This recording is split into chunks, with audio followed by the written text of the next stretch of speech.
Assalamualaikum warahmatullahi wabarakatuh. Pada kesempatan kali ini, mari kita bahas tentang penyerbukan.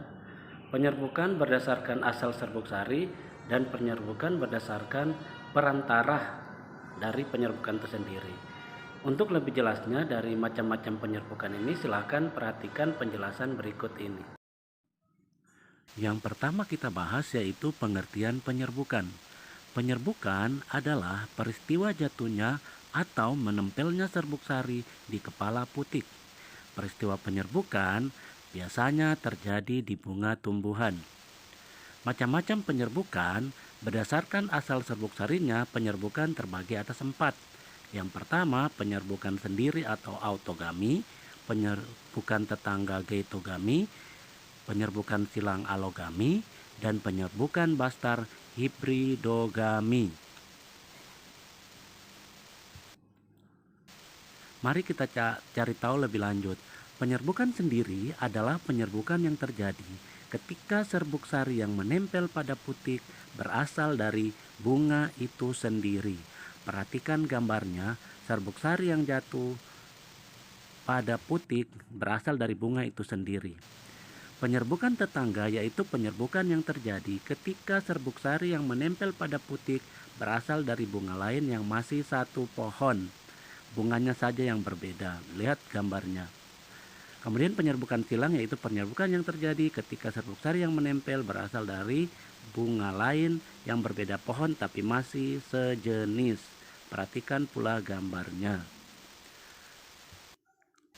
Penyerbukan bastar yaitu penyerbukan yang terjadi ketika serbuk sari yang menempel pada putik berasal dari bunga lain dan pohon lain yang berbeda namun masih memiliki kemiripan jenis. Dapat dicontohkan misalnya terjadinya penyerbukan pada jagung putih dan jagung jingga. Perhatikan gambarnya.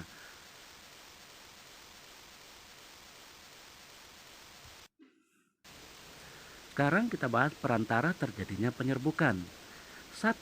Penyerbukan yang dibantu oleh angin disebut anemogami. Salah satu ciri tumbuhan yang anemogami yaitu tumbuhan yang memiliki serbuk sari ringan dan banyak, misalnya jagung. Penyerbukan yang dibantu oleh air disebut hidrogami. Hidrogami terjadi karena air hujan atau biasanya tumbuhan itu merupakan tumbuhan air, misalnya ganggang.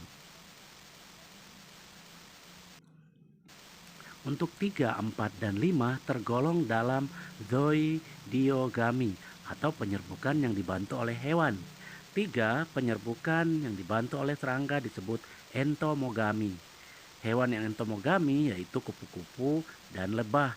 Ciri tumbuhan yang entomogami memiliki warna bunga yang cerah dan menghasilkan nektar. Contoh bunga matahari, bunga melati, dan lain sebagainya. Hal ini untuk menarik perhatian serangga, kupu-kupu, dan lebah. Penyerbukan yang dibantu oleh burung disebut ornitogami. Burung yang melakukan ornitogami yaitu kolibri. Ciri utama bunga yaitu menghasilkan nektar. Penyerbukan yang dibantu oleh kelelawar disebut chiropterogami. Salah satu ciri tumbuhan yang chiropterogami adalah bunga bernektar dan mekar di malam hari, misalnya kaktus. Kemudian yang terakhir, penyerbukan yang dibantu oleh manusia disebut antropogami.